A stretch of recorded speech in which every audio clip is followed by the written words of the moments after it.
নমস্কার বন্ধুরা, নবদিগন্ত চ্যানেলের পক্ষ থেকে আপনাদের সকলকে জানাই স্বাগতম।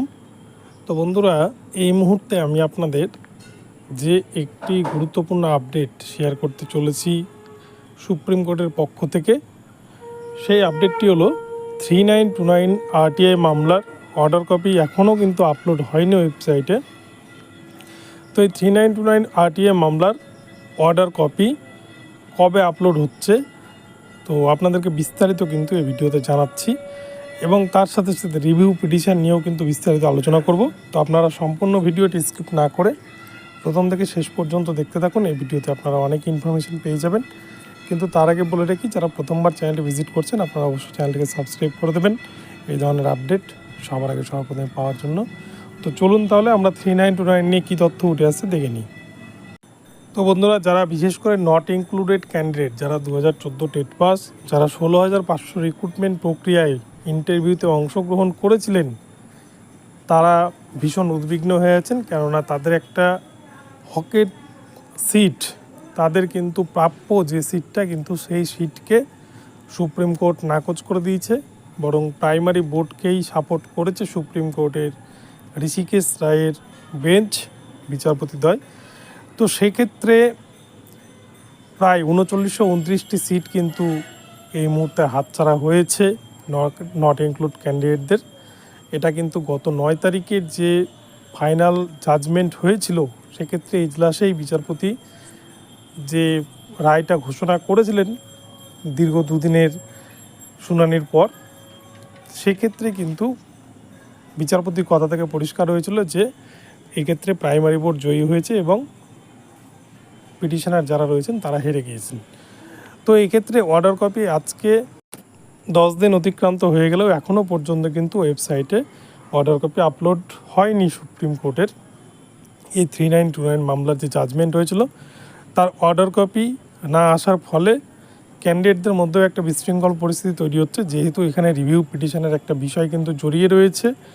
তো যেহেতু তারা প্রধান বিচারপতির দৃষ্টি আকর্ষণ করতে চাইছেন রিভিউ পিটিশন করে, তো সেই ক্ষেত্রে অর্ডার কপি না আসা পর্যন্ত এটা কিন্তু সম্ভব হচ্ছে না যে অর্ডার কপিতে ঠিক কী উঠে আসবে এবং বিচারপতি কোন কোন বিষয়গুলো লিখছেন তার উপরেই কিন্তু ভিত্তি করে রিভিউ পিটিশনটা দায়ের করা হবে। তো এই মুহূর্তে যেটা আপডেট উঠে আসছে, আপনারা হয়তো ইতিমধ্যে জেনে গিয়েছেন সকলেই, যে আগামীকাল থেকে সুপ্রিম কোর্ট কিন্তু ছুটি হয়ে যাচ্ছে সামার ভ্যাকেশনের, এবং সুপ্রিম কোর্ট একদম খুলবে 8ই জুলাই 2024 তারিখে। প্রায় 1.5 মাস মতো কিন্তু ছুটি থাকছে। তো যে কারণে সেখানে কিন্তু রেগুলার বেঞ্চ এই ছুটির মধ্যে বসবে না, তবে এমার্জেন্সি বেঞ্চ বা ভ্যাকেশন বেঞ্চ কিন্তু বসে, যেগুলো কিন্তু এমার্জেন্সি ম্যাটার সেগুলো মেটানোর জন্য। তো সেক্ষেত্রে আগামীকালকে যেহেতু কোর্ট বন্ধ হচ্ছে, আগামীকালকেই কিন্তু এই 3929 RTI মামলার যে অর্ডার কপি সেটা কিন্তু আপলোড হয়ে যাওয়ার প্রবল সম্ভাবনা রয়েছে।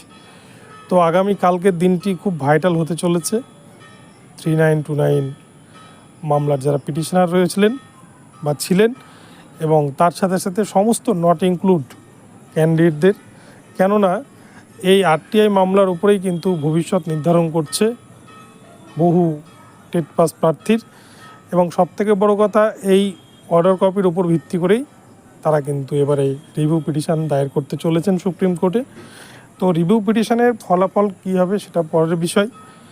তবে রিভিউ পিটিশনের নিয়ম রয়েছে যে যদি কোনো মামলার ক্ষেত্রে জাজমেন্ট হয়ে গেলে, জাজমেন্টের ক্ষেত্রে কিন্তু কোনো বিষয় সুপ্রিম কোর্টের নজরে হয়তো নাই আসতে পারে, বা সুপ্রিম কোর্টের ক্ষেত্রেও বিচারপতিদের ক্ষেত্রে কোনো হয়তো সামান্য ভুল হতেই পারে। তো যদি উপযুক্ত প্রমাণসহ সেই বিষয়টিকে সুপ্রিম কোর্টের আওতার মধ্যে আনা যায় বা বিচারপতিদের দৃষ্টিগোচর করা যায়, সেই জন্যে কিন্তু রিভিউ পিটিশনের বিষয়টি এসছে 1973 সাল থেকে। তো সেই ক্ষেত্রে এই রিভিউ পিটিশনে যদি উপযুক্ত প্রমাণসহ পিটিশনাররা তুলে দেখাতে পারে যে প্যানেল এক্সপায়ার্ড হয়নি, একটাই কিন্তু মেন পয়েন্ট, যে পয়েন্টের উপর ভিত্তি করেই প্রাইমারি বোর্ড একটা বড় গেম খেলে দিয়েছে।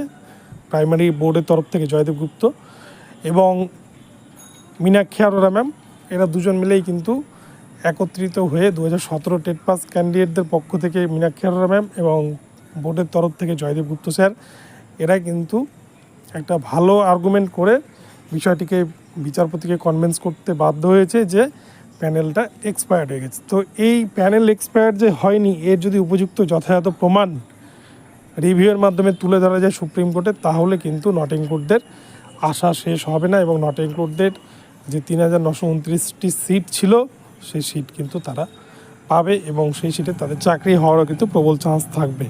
কেননা নট ইনক্লুড ক্যান্ডিডেটদের সংখ্যা কিন্তু খুব বেশি নেই এবং ৩,৯২৯টি সিট রয়েছে।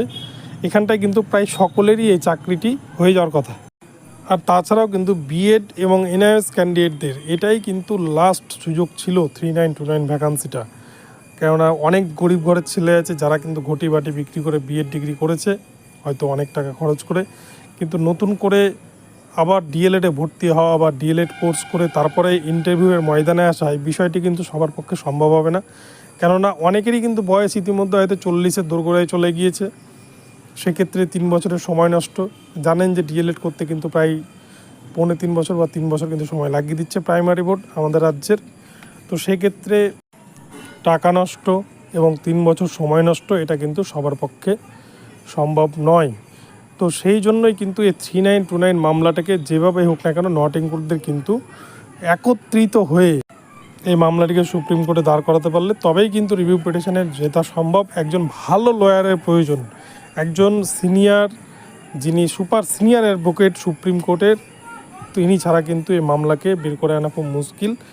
তো সেক্ষেত্রে সকল যতজন নট ইনক্লুড ক্যান্ডিডেট রয়েছেন তাদের সকলকে কিন্তু এক ছাতার তলায় আসা উচিত, নইলে কিন্তু এই মামলায় জেতার চান্স খুব কম। এমনিতেই রিভিউ পিটিশনে কিন্তু জেতার চান্স খুব একটা থাকে না, তবে সুপ্রিম কোর্ট যেহেতু সুযোগ দিয়েছে তবে রিভিউ পিটিশনে কিন্তু অবশ্যই ফল লাভ হতে পারে, কিন্তু বিচারপতিকে সেই বিষয়টা যথাযথভাবে বোঝাতে হবে।